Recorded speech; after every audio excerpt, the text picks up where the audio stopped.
started then. Yep. Yeah, all right. Michael is a staff SRE at LinkedIn who works on building scalable monitoring infrastructure, reliability principles, and incident management. Michael previously interned at NASA on their PhoneSat project. Michael's key interests lie in network engineering and automation. Michael's most shameful habit is watching video clips of tiny birds riding tiny bicycles. Let's give it up for Michael.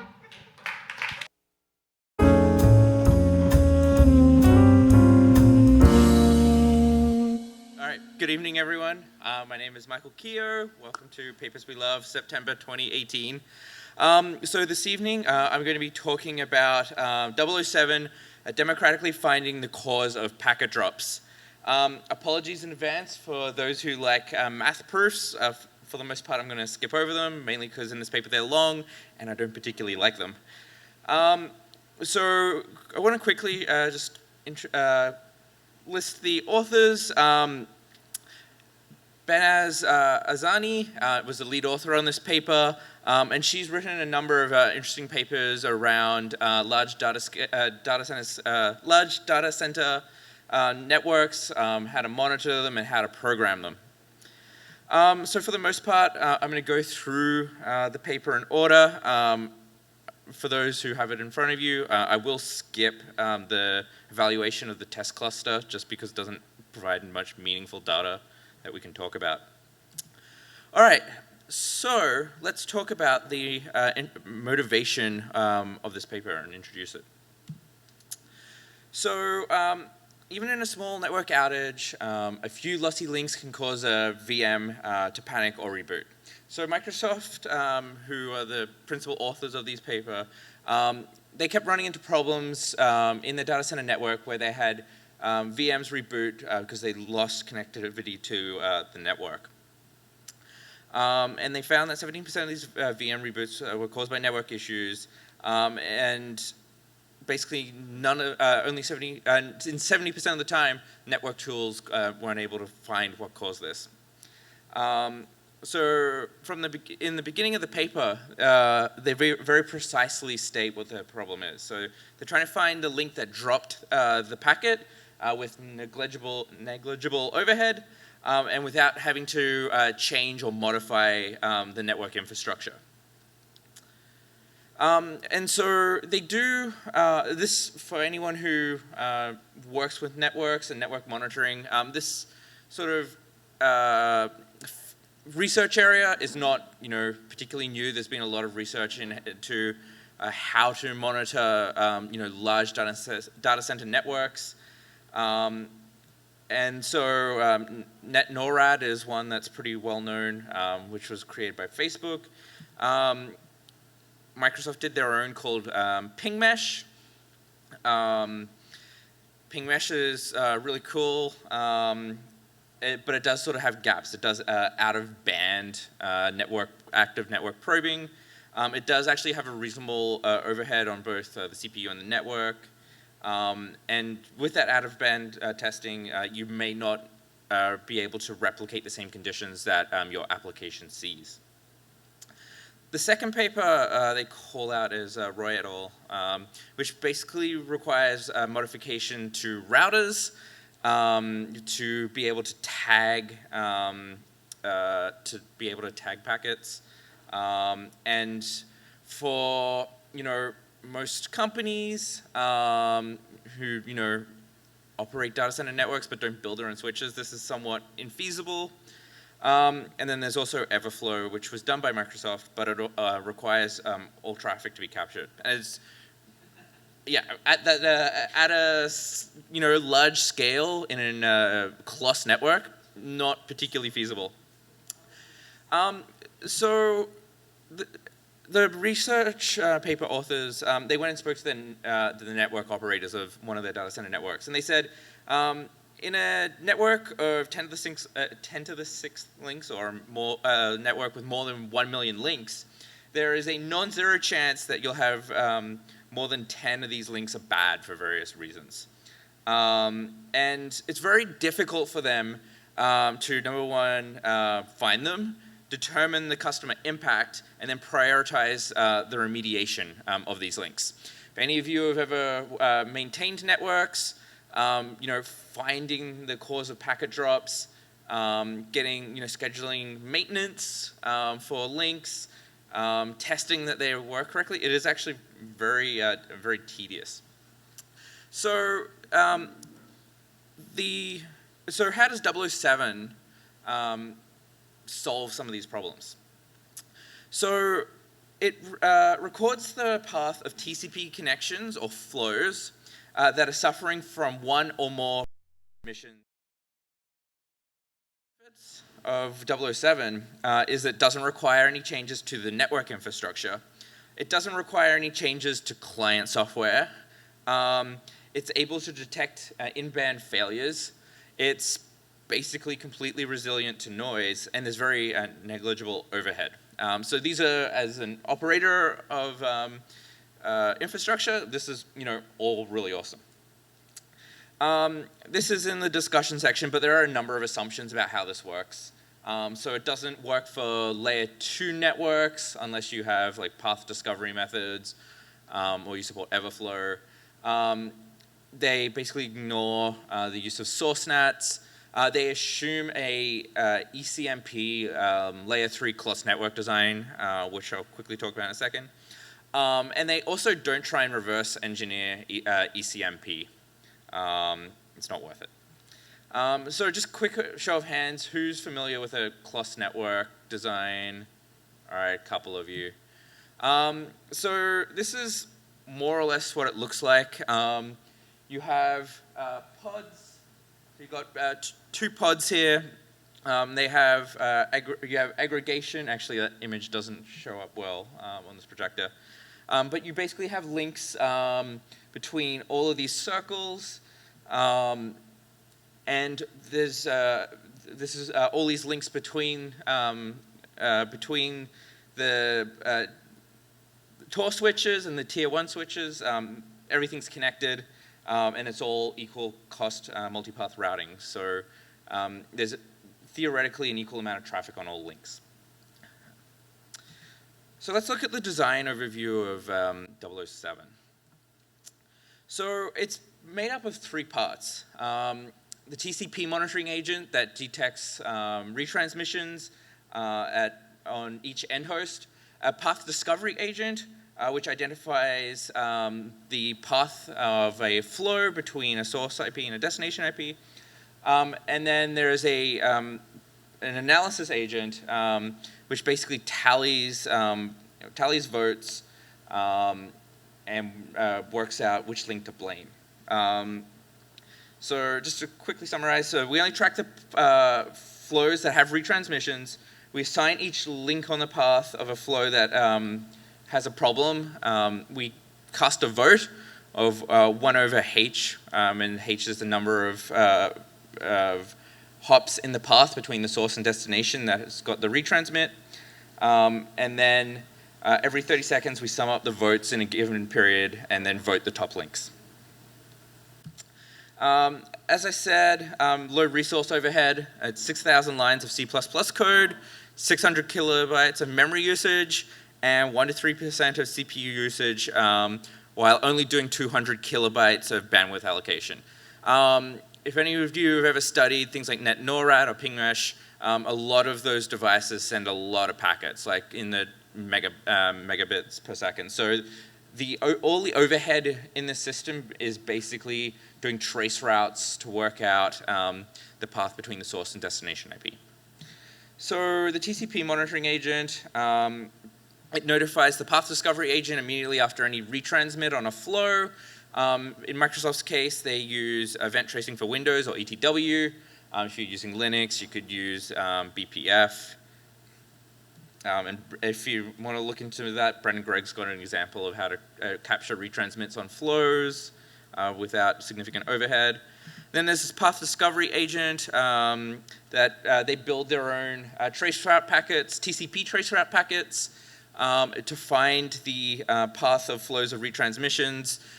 These packets are only to find the path. They are not to measure availability of each hop. It's just to discover the path between the source and destination of the flow. So yeah, they do not need to be dropped for to be of use to us. And then the path discovery agent also caches the flows. So if it already knows the flow between A and B, because we've got a connection that's still established and still taking the same path over the network, they cache that and they don't send a trace route. A lot of routers are very sensitive to ICMP because it's something that the CPU has to handle, not something that the forwarding plane has to handle. And so they actually go to a lot of effort to reduce the number of ICMP pings that they send through the network, just so they don't blow up the CPU on devices. So there's a few challenges with this. Firstly, ECMP. So the ECMP algorithms are unknown, and it's very difficult to reverse engineer them. But all packets of a given flow are defined by 5 tuples. So source and destination port and IP address, as well as the protocol type. And we have all this information pretty readily available to us, and that we know that for any one of these flows for an established connection, they'll always take the same path until that connection gets completely reset. Rerouting and packet drops. So traceroute might fail, or BGP sessions may reconverge, triggering rerouting. This is something that's flagged early in the paper of being a possible concern. When you read to the end, they said, basically we look up the path and do the voting quickly enough where this doesn't become a problem. The other thing is router aliasings, so sort of understanding the topology of the network and how everything fits together. And they basically assume that you can map IPs to links and switches pretty easily. And then there's this analysis agent. So for any one flow, they have what we call good votes, which don't really exist, but basically if you've got a flow between source A and B and there's no retransmits, there are no votes of the link being bad, so it's sort of a no-op. Bad votes are cast with a value of 1 over h, where h is the number of hops in the path.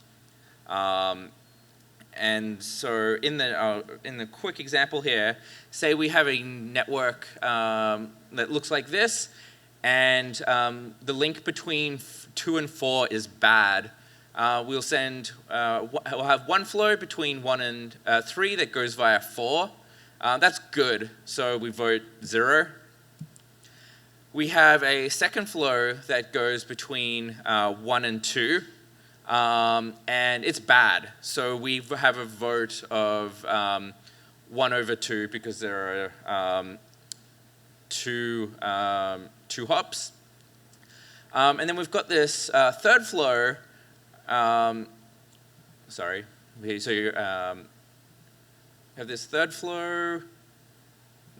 Yeah, that's right. We have this third flow that fails. So we have that we vote that link between 4 and 2 with another 1 over 2. And so if we tally this, say this is an example of flows over 30 seconds, the link between 2 and 4 has a vote total of 1. The other two links between 1 and 4 and 3, they only have half. So we can be reasonably sure that there is an issue with 4 and 2. Some interesting notes to make just before we start looking at some of the experiments. But congestion and single drops are basically akin to noise. So if you have like one packet retransmit in a huge cluster network, that is basically noise. The same with congestion. TCP congestion protocols are designed to minimize loss as much as possible, so that basically gets filtered out as noise. They also assume that a single flow is unlikely to go through more than one failed link, and also the probability of errors errors in results diminishes exponentially with the number of flows. So let's look at the simulations. You can actually access the source code that they used for the simulations, and they're in the next slide. They run on MATLAB, and you can play with them. So basically, they measure the accuracy of this 007 three ways. So looking at accuracy, the proportion of correctly identified drop causes, the recall, how many of the failures that are detected, which are basically false negatives, then precision, how many of how trusted are the results, which basically looks at false positives. So I'm going to just quickly go through some of the characteristics. So they start with this optimal case where they have between 0.05 and 1% drop rate, and they have an accuracy of 96%, and the recall and precision's almost always 100%. As a network operator, this is pretty exciting. Then they look at varying drop rates. And by the way, in this case, they're only looking at a connection, like a single connection. They're not actually looking at links for these. So you can see still pretty good accuracy. They add noise, so they go from 10 to the -8 to 10 to the -4 of noise. Still basically no impact. Even with the number of connections, still nothing changes. So we've got a very stable algorithm that works under a number of conditions that you may see in the network. And so you might be asking yourself, what about traffic skews? What if I have a really hot link or a really hot TOR, or top of rack switch TOR? And so they looked into this with the simulations, and they determined that they can basically tolerate a 50% skew.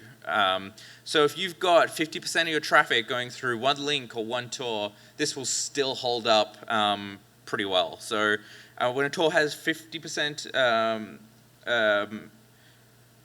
so once you get above 50% and more than 10 failures, the accuracy starts to suffer. But it doesn't. Your accuracy is still 60, 65%.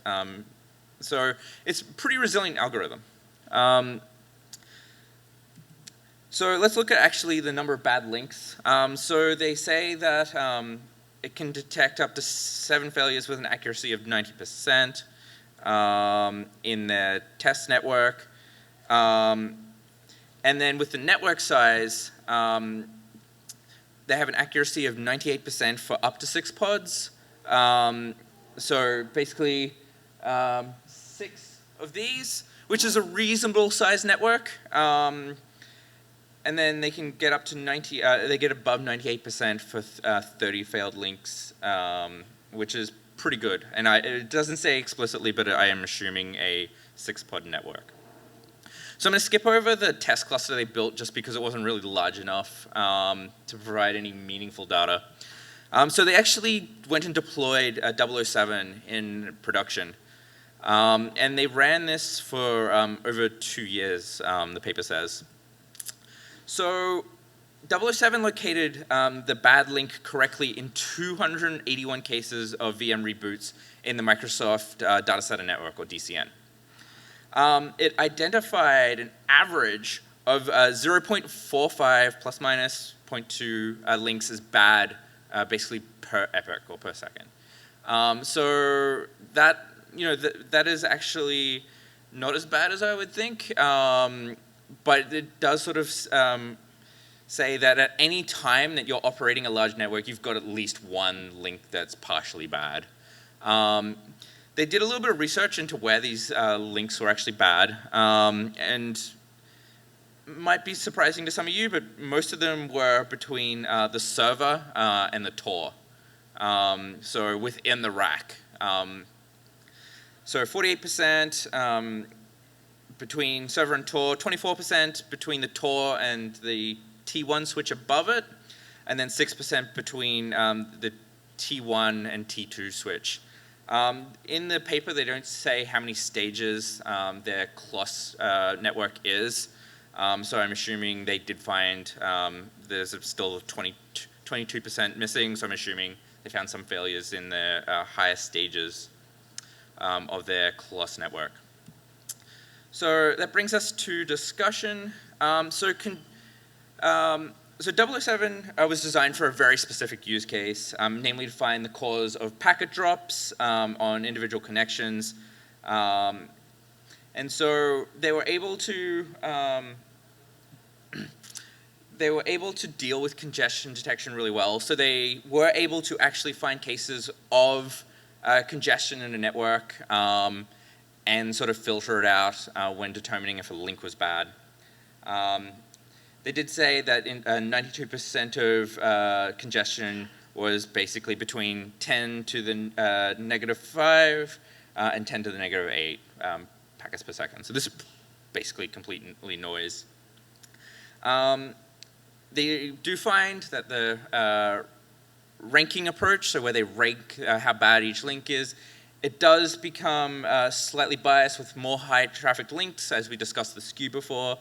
But this is also okay because these links are probably most impactful, most impactful by the faults in the network. And the other cool thing they can do here, and it's not explicitly part of the paper, but when they were actually running the test cluster, they did find this. 007 could also be used to find issues with switches. So when they built their test cluster, they were sort of doing the setup, making sure everything's fine, and they actually found one switch that was completely hosed. So 007 does have the ability to find bad network devices. All right, so that brings me to the end. Any questions? Hi, I'm Franco. Loved your talk. Question: on the previous slide, you said. Can you hold the microphone a little bit closer? Sorry. Yeah. Sorry. On a previous slide, you said you give statistics of 6 pods, or the system being tested with 6 pods. Could you specify what do you define as a pod? Is it a cluster, or maybe I missed that? Yeah, so unfortunately the image doesn't come out too well on this projector. Yeah, all right, that's better. So if you look at the screens, thank you, I didn't even know they were there.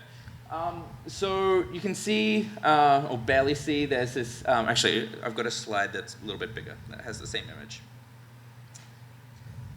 All right, so I'm going to try and bring my mouse up as well. So you've got this T0 pod here.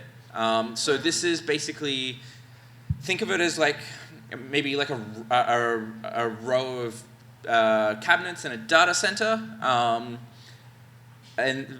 so it's basically like a cluster of top of rack switches that are together. Like at LinkedIn, we run a reasonable amount of top of rack switches. I can't probably give the exact number per pod, and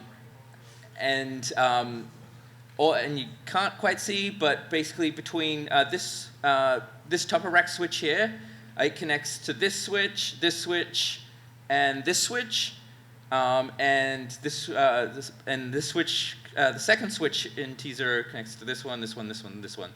So a pod is basically this, and it can be of any size.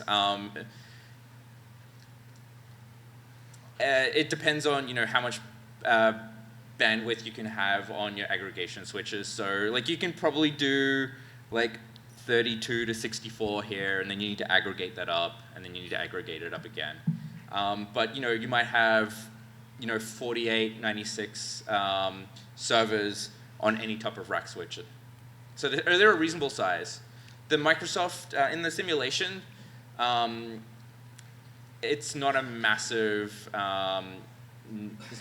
network. I think they only do 2 uplinks from each Tor switch to the T1, tier 1 switches. But in a production network, they've got 4 in this picture, but you might have 10, depending on how you need to aggregate your traffic. Okay, thank you.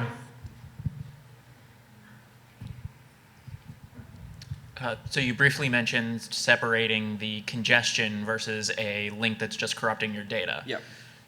How are they doing that? Is that effective? Like, do I actually want to license this thing to just kill a link?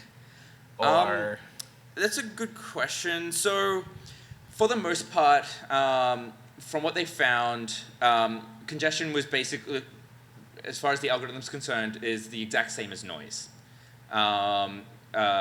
So The theorem was that basically the TCP congestion protocols back off quickly enough where you don't drop a huge amount of packet. You don't have a whole lot of resets on a flow. Whereas if you've got a bad link, you're going to have tens, hundreds, thousands of potential retransmissions. So you will get more throughput if you let this thing kill the link. Sorry? You will get more throughput if you let this thing kill the link when it detects there's corruption on it. Sorry, say that again. If it's detecting that a particular link is, Congested. there's a wire crimped or something and it's Yep. corrupting your data, Yep. and you just let it turn off that link and route around it, is that going to improve your bandwidth situation or make it worse? So it depends on how comfortable you are. Given what I've seen in the paper, I would feel reasonably comfortable hooking this up to some auto remediation system to go and kill a link if it was bad. The math seems to hold up that if you've got a random drop for some reason, if you've got you do run into congestion, that will sort itself out. They are calculating. They are looking at votes. They're measuring bad links every second and tallying that every 30 seconds. So you also could wait 90 seconds before you go and kill a link as well to have more confidence in that result. So if I was starting to kill links, I'd feel pretty comfortable with it. Okay. Good question here? Yeah. So in one of your last slides, you had a list of drop rates by type, so T0 to T1 links, T1 to T2 links, and so on. I'm curious, does that happen to be about half your server to Tor links are half your network, quarter of your... Yes, so each server is going to connect to the Tor. And so you've got a 48-to-1 ratio, and then you've got a 1-to-4. So yeah, you've got more links there. Equally, the funny thing is they are also the cables of shortest path. You wouldn't think that they would get messed up as much as they do. But the math sort of works out in that direction that you've got more cables there, you're probably going to have more faults. The ironic thing is most network operators spend a lot of time chasing things that they think are in their core routers or backbone routers when the problem seems to really be between the server and the Tor. Okay, thank you so much. Thank you. All right, so let's get on with the main talk. Gwen Shapira is a principal data architect at Confluent. Previously, she was an engineer in Cloudera. She is a committer of the Apache Kafka project and author of Kafka, the definitive guide. By the way, I have a copy, so yeah. Gwen unplugs from the world by painting pictures of landscapes on grains of rice. Let's give it up for Gwen.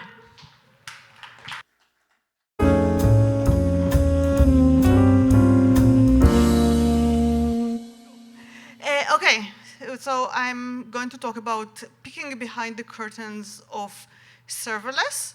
I chose this paper for two reasons. Even though it's not exactly a groundbreaking paper, it's not FLP kind of thing.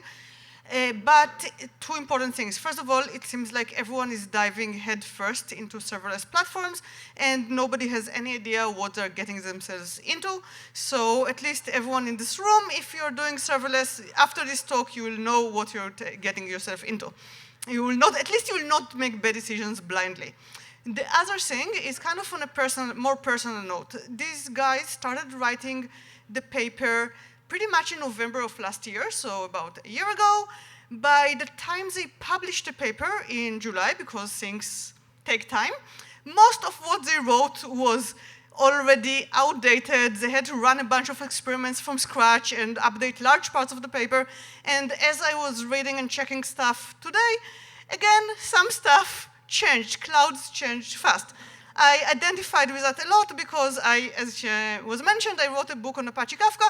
This project does not sit still. The book was published about a year ago. I have to do version 2 because half of the stuff is wrong and misleading. So afterwards, I'll have a drink for projects that get outdated before they hit the door. And now let's go take a look behind the scenes of serverless. Just to make sure we're on the same page regarding what is serverless. Oh, hello, puppy. Serverless is when you write a function that reacts to an event. You give it mostly in form of a zip file to your favorite cloud provider, and they make you a promise.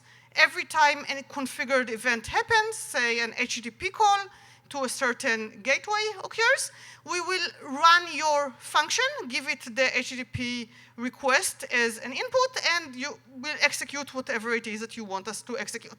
If you make a lot of calls, you'll get a lot of it, and when it doesn't happen, we will not charge you, and you don't have to worry about how much hardware we spend. You don't have to worry about what do we do with your function when it doesn't run. This is all supposed to be the cloud provider problem. So it's very attractive. You pay only for what you use, which is a big deal, and you don't have to worry about ops and scale, which for many companies is also very, very big deal. Basically, whatever the cloud promised us originally and didn't deliver, let's try again and call it serverless. So this is an image of how it's supposed to work. You trigger an action, let's say HTTP request. It somehow magically instantiates your function. The function instance would be a container running on top of a VM. It will execute, will generate some kind of an output, and here we go. If you don't if there is no request, basically the function is not running and you're not paying anything. And if there's a lot of requests, ideally you get a lot of function instances handling all those requests. Nothing gets dropped on the floor. So this is the promise. And the entire paper is around how well do cloud providers keep this promise. And the things that you have to really keep in mind is that we're looking at a very tall layer cake. I remember maybe 10 years back when I freaked out at even running like VMware because I want my database to run on hardware. And now we're talking about my code running on top of the Ruby VM, running on top of a container, running on top of a virtual machine, running on top of physical hardware, and who knows what else is in between. So this paper is all about trying to drill through as many layers as humanly possible, given what cloud providers do. So the meat of the paper is basically threefold. You get a bunch of nifty techniques, which is most of what I'm going to talk about because techniques are the coolest part of the paper.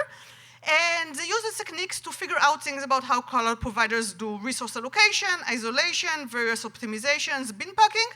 They have a lot of performance benchmarks because every good paper has to have a lot of performance benchmarks. And they found cool bugs on how to get free resources, mostly from Google. So I'm going to also show you the cool bugs on how to get free resources from Google.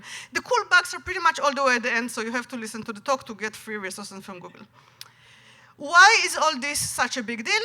First of all, the economies of serverless make it so attractive that even companies that are mostly frugal, mostly rational and slow to adopt new trends are totally jumping on the bandwagon. The number of big financial institutes are like, oh my God, how do I do serverless is kind of concerning.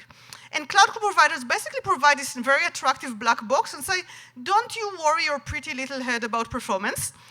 And obviously, we're all concerned about performance. We're concerned about isolation. We're concerned about security. This is something our job is to worry about these things. So this paper promises to give us all the answers. Now, if you write a paper, how many of you wrote a paper, by the way? Okay, nice number of you. If you write a paper, putting the coolest findings in the first page is kind of a given, but very few people actually put a big title. Here's the coolest things we found on the first page of the paper. So this is a pretty good tip. You know what to focus on. I did not always agree with the authors on what is coolest, though. So I just thought I'll give you the list of what the authors thought are the coolest things they discovered. First of all, they discovered that AWS, from all the 3 big public clouds that they tested, Amazon, Google, Azure, Amazon was the most scalable. They found out that if you run a lot of function instances on the same VM, lo and behold, performance decreases. I'm sure they were kind of shocked and did not know how to recover. Azure has inconsistent VMs when running your function instance. You may end up running on 1 CPU, 2 or 4, and you don't know what will happen, and obviously this has a lot of impact on your performance, so beware. Azure also had some vulnerabilities. You could actually get placed in the same VM with someone with code from a totally different account, and they have techniques on how to peek into what other people are doing and side channels and all kinds of stuff. This was obviously dangerous. They talked to Microsoft. This has been fixed before the paper was released. So good for them. And then the accounting issue in GCP, which allows you to basically use a VM more or less for free. Now, in my opinion, the best part of the paper is the fact that they open sourced their framework. Because, as I said, a lot of what they found got old and useless. I'm sure Google will eventually fix their accounting bugs. But having this framework that allows me to test the cloud provider when I make the decision of whether or not I should use serverless is kind of priceless. So I'm very, very happy they do it. Not that many papers actually open source their framework, so I'm really glad they did, and the code is actually 100% readable. They had in the README, like documentation is in the code itself, it's very simple, and I was terrified, like of course it's simple for whoever wrote the README, but it was actually, documentation was really in the code itself, and it was really simple, so good job. Okay, so the cool part is obviously the methodology, as I mentioned, so let's jump into it. They had one cool trick.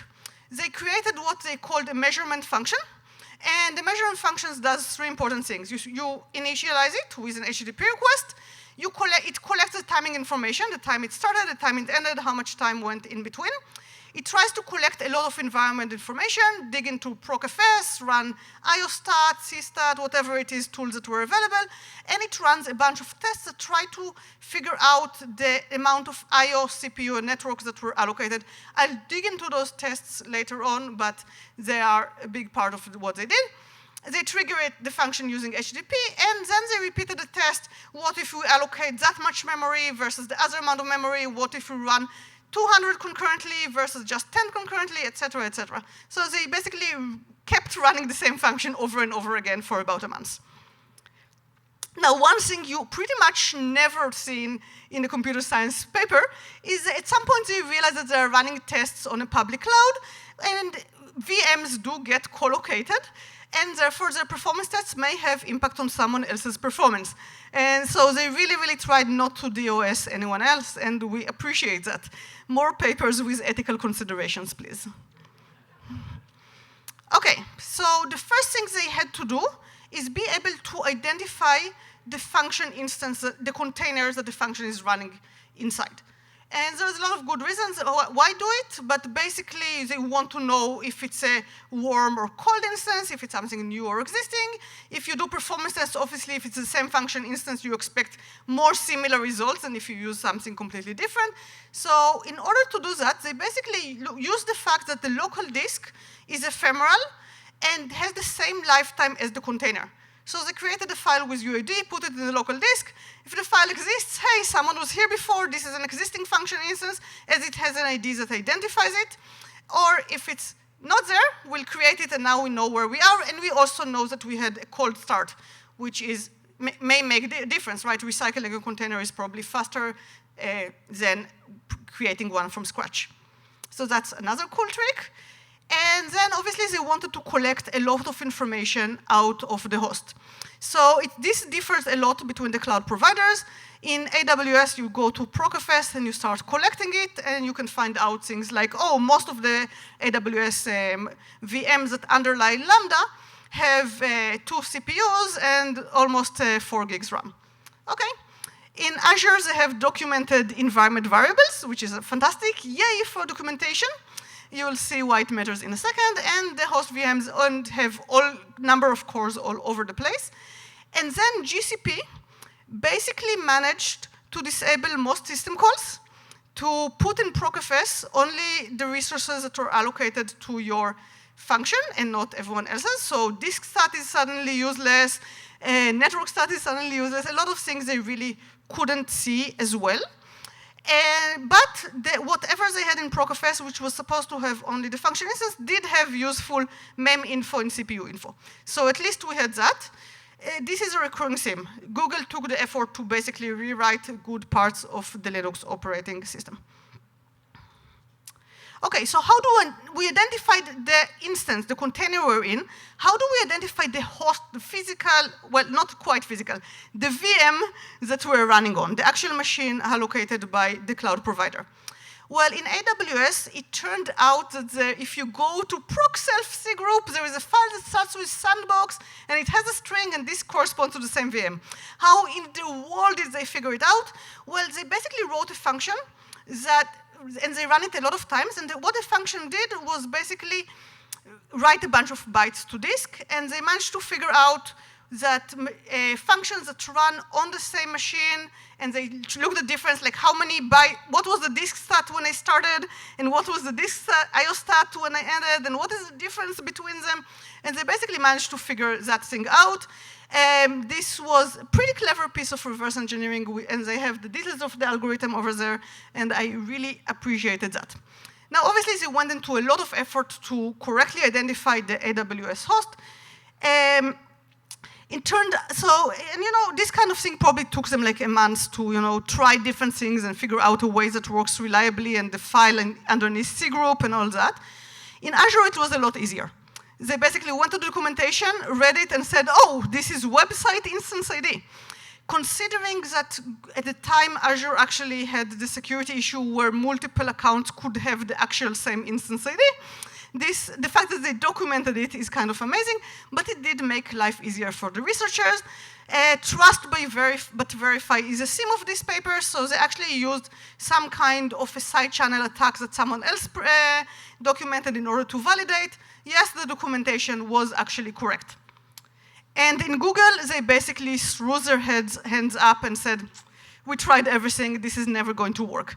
And they detailed what was their everything. They tried the same test as they did in AWS, but as you know, there was no global usage stats because Google rewritten the kernel. They tried to do some side channel where, what if I write a lot of data, use all the disk resources, and then someone else will just notice the pattern in which I'm writing the data, like pink twice if you're okay kind of thing, blink twice kind of thing.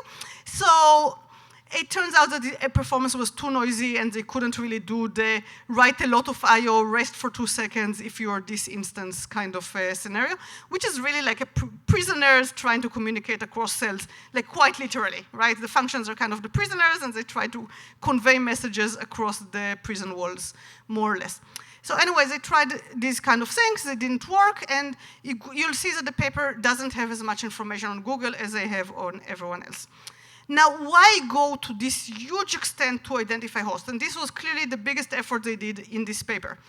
The main goal was to reduce noise in experimentation. If you try to experiment on performance, you need to know what instances are running on the same host to know that they're sharing the network, sharing the disk, sharing the CPUs. This is clearly the core of the paper, so this was very important. The other things they did is spend a few paragraphs in explaining how the other paper that Lloyd et al. Wrote uses the wrong heuristic. They used their heuristics to validate the other guy's heuristic. It was wrong like 300% of the time, which I'm still not clear on the calculation exactly. But anyway, the message is clearly, trust this paper, don't trust the other papers, they're totally unreliable. Therefore, I read this paper, I did not read the other paper. So they did a good job marketing. And then they also found really interesting stuff about scheduling and bin packing and how cloud providers do their thing. With that, let's go to talk about scheduling and bin packing and how cloud providers do their thing. So remember that the first rule of serverless scalability is that you're not supposed to worry about serverless scalability. If you Google, don't worry about serverless scalability, you will find 100 blogs that use this exact sentence. I'm guessing that someone copy-pastes from Amazon marketing material. That's my only explanation. So I just gave some examples on how everyone copy-pastes. So obviously, if that's the big promise, does it actually scale? So they basically tried running basically 200 concurrent HTTP requests, hoping to get 200 Lambda functions to respond. In AWS, they indeed always got 200 Lambda functions to respond. This is why they determined that AWS is the most scalable. I later talked to a guy from AWS, and he said, oh, 200 is nothing. We have customers who do over 10,000. Where's that big? So good job. I think they even have a documented use case by Thomson Reuters on how they do thousands and thousands of those. So Amazon clearly learned how to scale with help of some large customers. In Azure, the documentation says it will scale to 200. Apparently, at most 200s really mean at most 200 because they did everything they could and never saw more than 10, which is indeed less than 200, so the documentation did not lie. And then Google, they basically, no matter what they tried, they basically managed to get half the VM they expected. So like they sent 10 HTTP requests and got 5 function instances, and then 5 were queued behind, which was definitely not something that anyone else expected, and maybe a lesson that if you spend too much time blocking everything possible in the Linux kernel, you don't do what your customers actually expect you to do, which is give them a lot of cheap scalability. And then a small note about AWS scale, because I've seen a lot of people kind of get confused. The 200, 1,000, 10,000 numbers are from using HTTP triggers, which are indeed incredibly common. But if you're going to use triggers like Kinesis or DynamoDB, you have to know that your the number of concurrent functions will be limited by the number of shards that you create. And obviously, you actually pay for shards which do have state. So it's kind of, and you basically you pay for the shards whether you use them or not. So it's depending on how you run it. If it's not HTTP, it may be slightly less serverless payment models than you would expect. And it's definitely not going to scale the way you expect. Like 200 or 1,000 shards are actually not all that common. Okay. Now that we know how to spin up lots and lots and lots of instances, how long does it take to spin them up? And so they did a test to check for cold starts. That's something that everyone who does serverless worries about, because you want kind of consistent latency. You know, it may take me 100 seconds for my function to respond, but they want it to be more or less 100 seconds every single time. What they did is basically created 1,000 distinct functions. They have the same code, but there were distinct functions per definitions, and invoked each one of them twice, under the assumption that the first one will be a cold start and the second one will be a warm start. Obviously, they could use the instance ID to actually validate that it was true. And then they separated the data on whether you had a totally new VM or reused an existing VM. And this actually allowed them to detect that in AWS, you never, ever get a totally new VM. The lowest uptime that they managed to get with AWS was 132 seconds. Remember that it takes usually less than a second to instantiate a function, even if you do something horrible like using Java. So basically, you are AWS apparently has a huge pool of ready VMs just waiting for you to run instantiate Lambda functions, which may explain the scale thing as well. So again, nice job, AWS. And you can see that, first of all, the latencies are not low, like it's the 100 milliseconds, but the difference between cold start and the warm start, I mean, I can't say that they're insignificant. Like, I mean, you get maybe 100 milliseconds on a warm start and then 200 on a cold start.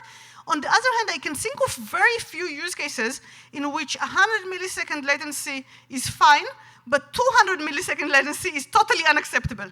And the reason I'm making this point is because a lot of the people I work with are really, really worried about what if we have a cold start. And I think that this worry is overblown. If you're okay with the warm start times, cold start will probably be okay as well. Most of the time goes to scheduling anyway. And as long as you don't do Java, you're probably fine. And also important, as long as you're not on Azure. You can see that Azure is kind of a clear outlier in how long does it take me to get a machine. 45 seconds is long enough that I think they actually waited to spin up a brand new VM. The other thing is that if you expect very, say, predictable latency, you can see what the error bars look like and rethink your choices in life. If what you need is like hit the same milliseconds every single time, Lambda is just not for you. I'd argue that maybe cloud in general is not for you, but that's a bit more controversial. Okay, the other thing is, what do we do with an idle instance? I run a function, I deployed it, I triggered it once, and I go away. how long does it actually take for the cloud provider to scrap my container? Well, again, they had a nice technique for testing it. They used binary search. So they basically tried, okay, what if we run the second one after an hour? And then let's cut it in half. And basically searched for how long it takes. They found the number somewhere, and they even found that AWS has a nice algorithm where after 5 minutes they get rid of half your instances, and then a few minutes later they get rid of another half. So they have some tricks. The numbers themselves didn't seem to be all that relevant. I mean, it's not my problem how Amazon wastes its resources, but I like the technique. I like the idea that you can use binary search.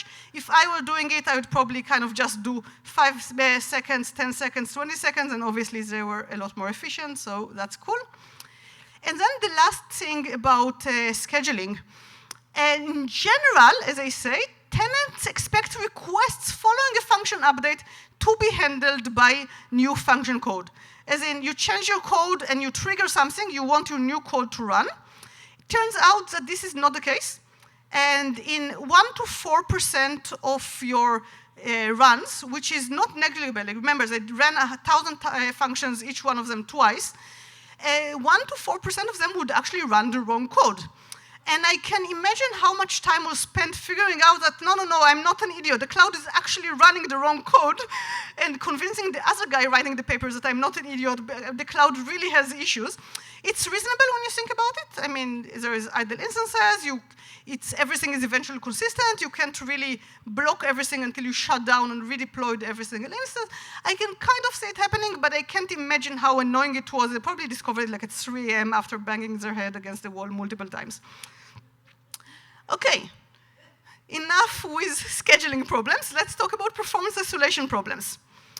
And basically, all those tests, they ran a bunch of instances on the same VM, or at least hoping it's the same VM. With Google, it's a bit iffy, and tried to basically measure performance. And you want to know, performance is very basic. There's only 3 resources in the computer. You care about the CPU, you care about disk, you care about network. Arguably, you care about memory, but caring about memory is really the same as caring about CPU because they're kind of connected. There's the interconnect. So technically, there is only 3 resources. So they basically try to check each one of them in isolation.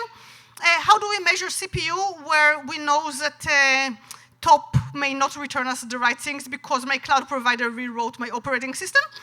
Well, apparently, you can just run what is the time now in a very tight loop and check what percentage of the time do I actually get measurements.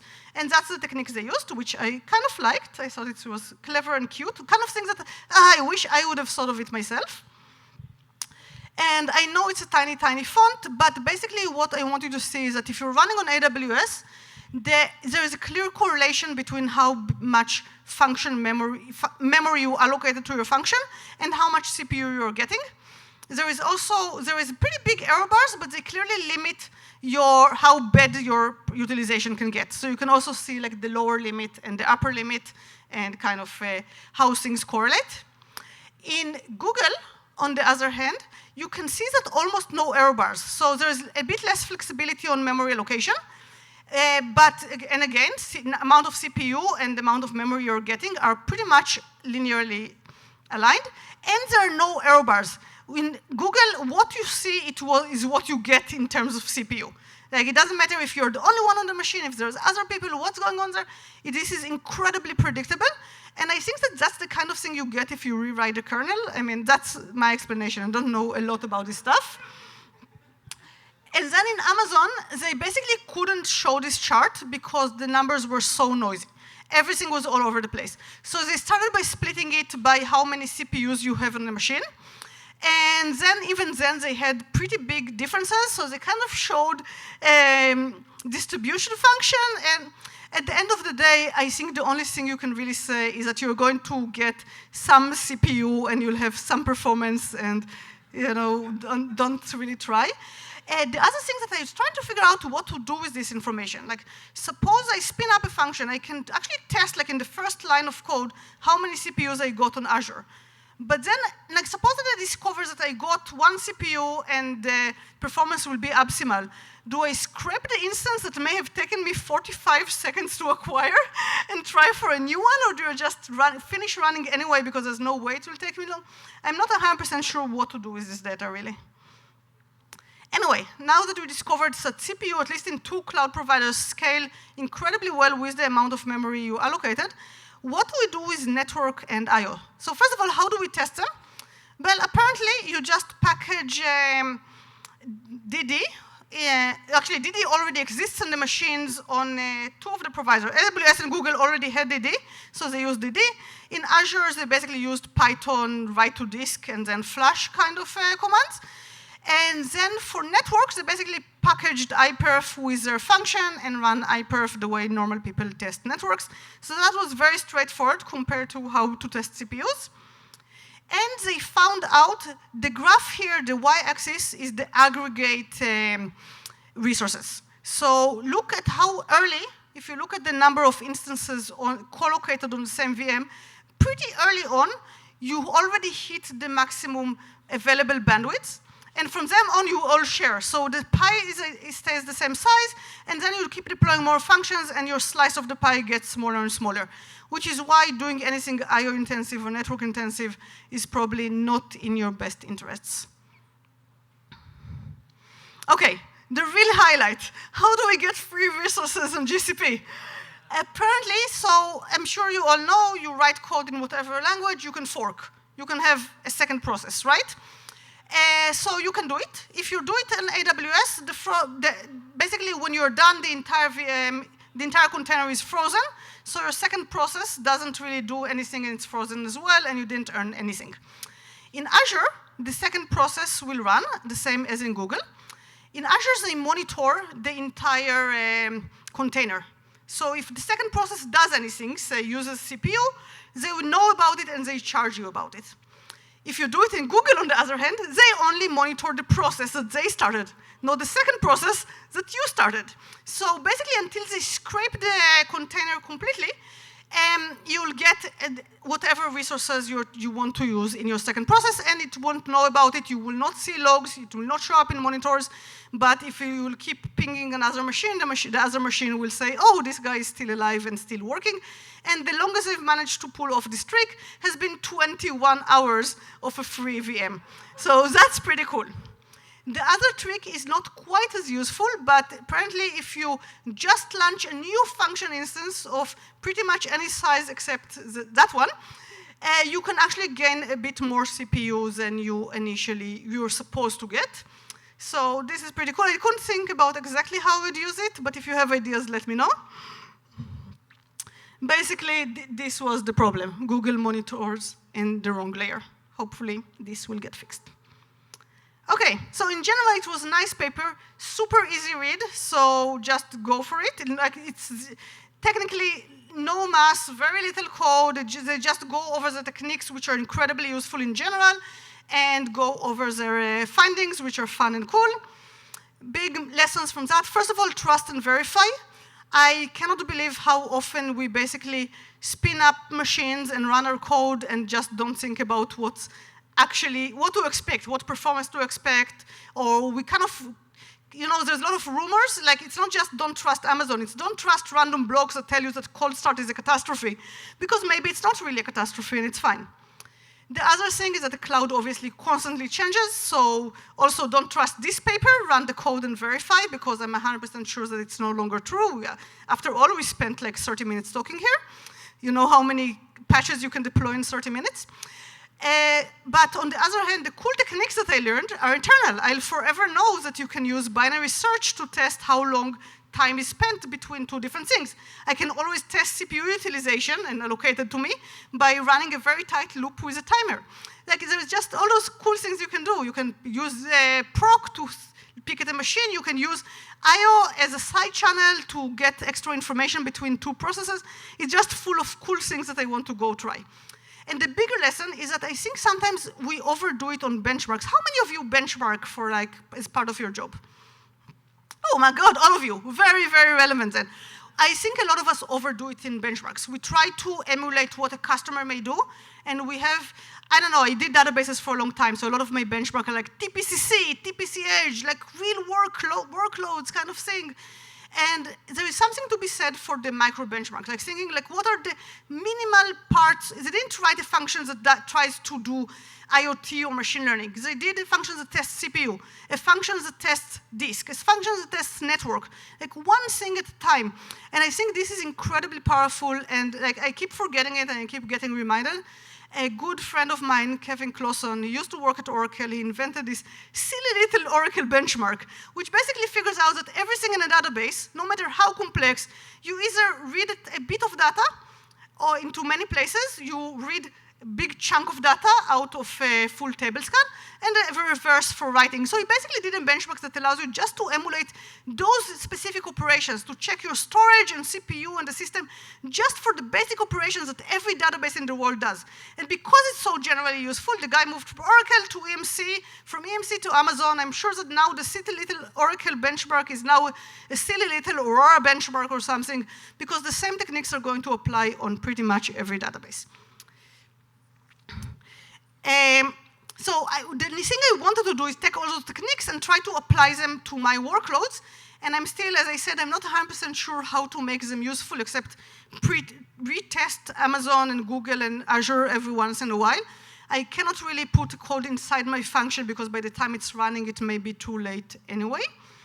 But I was thinking that because you know that some machines will be co-located, and in at least 2 cloud providers you can recognize when they're co-located, you can basically kind of induce sidecars, or at least stochastic sidecars, and kind of create a bit of chaos. I haven't seen really a lot on chaos toolkits for serverless, but I think this could be a good start. Like create extra I/O, create extra CPU load, extra network on a machine that you know is co-located with critical workload. So that's about it. We have time for questions? Yep. Yeah, I'll give you mine. Questions? All right. Over there, you take that side. Oh God, I haven't even seen there are people here. I'm sorry. Oh, don't worry. It's okay. You did a great job. It was very fun. You mentioned the chaos techniques. So what should people do there, I guess? I don't know yet. Hopefully someone who knows anything about chaos will think about it and figure it out. It's not really my thing, but I keep thinking like chaos is about introducing control noise to a production environment, right? And if I want to know how that my production environment is resilient to extra CPU, someone else basically, a noisy neighbor, right? Someone joining in and taking a lot of CPU. I now know how to induce someone joining in and on pre-programmed times basically take a bunch of extra CPU, and I know how to stop taking extra CPU if I don't want to and someone asks me to stop. So it seems like there could be a beginning of a toolkit around it, but I haven't spent that much time digging into it, and I'm probably the wrong person to do it as well. I don't have that much chaos experience. Thanks. So one thing I'm curious about, because it didn't come up in any of the slides, where were the functions deployed? I don't have any experience with serverless deployments, but I do assume that you have to choose a general location or region to deploy them in. You probably did. I'm sure they specified it. As far as I know, they basically tested multiple regions, and then they actually somehow aggregated those separately. But I don't remember. I remember seeing something about it in the paper and then not remembering exactly what they did.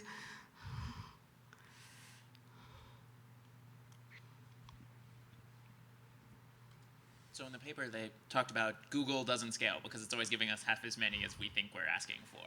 Yeah. Were they getting 500s back for the extra traffic that was getting rejected, or was it just like we get a batch No, of it's 50 queued. back and It then just another takes batch? longer. You'd expect if you run 200 requests to get 200 function instances immediately responding to the request. What they got was like 50 function instances that responded to 50 requests, and then they picked more requests off the queue. So basically, you'd had longer and longer response times the more concurrent events you sent. Okay, so it's acting like there's some heuristic of if the queue ever becomes 3 long, launch a new thing.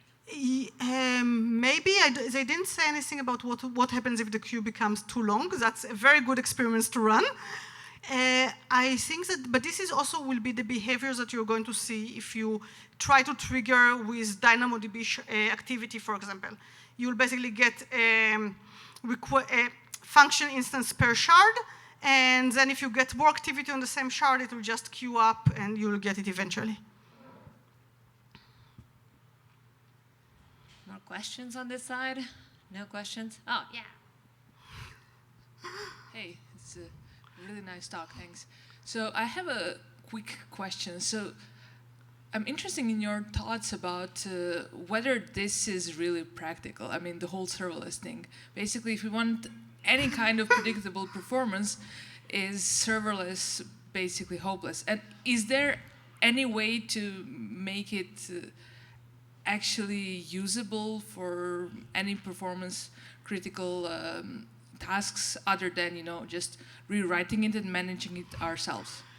Yeah, that's a good question. I think that if you end up rewriting and managing it yourself, you're doing it wrong, because there is a lot of simpler things to manage yourself than, imagine it's a container running on top of something like Kubernetes, which is not simple to manage on its own right, running on top of a bunch of VMs. Like, if you do it yourself, you're not saving on the DevOps, and you can probably find an easier DevOps stack to work with.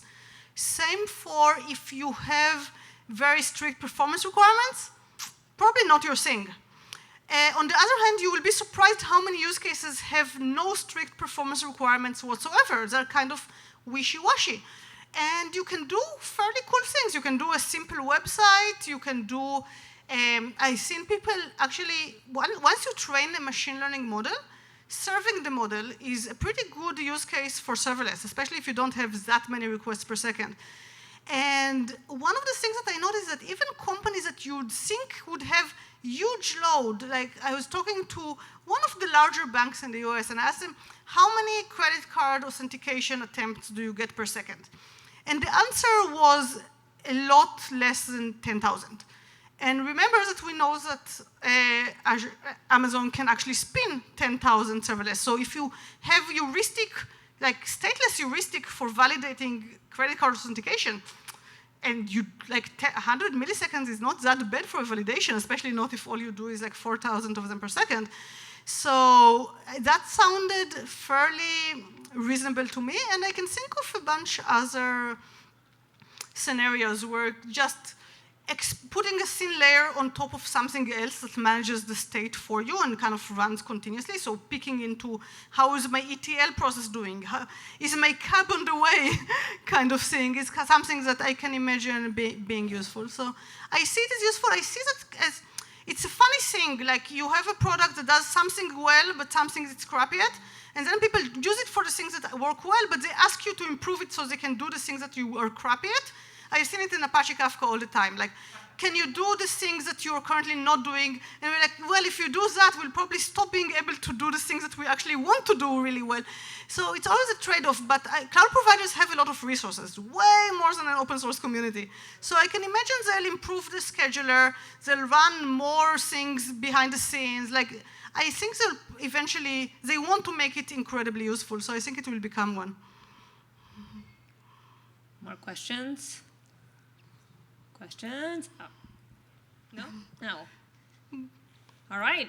Thank you, Gwen. That was great. That was great. Let's get a beer.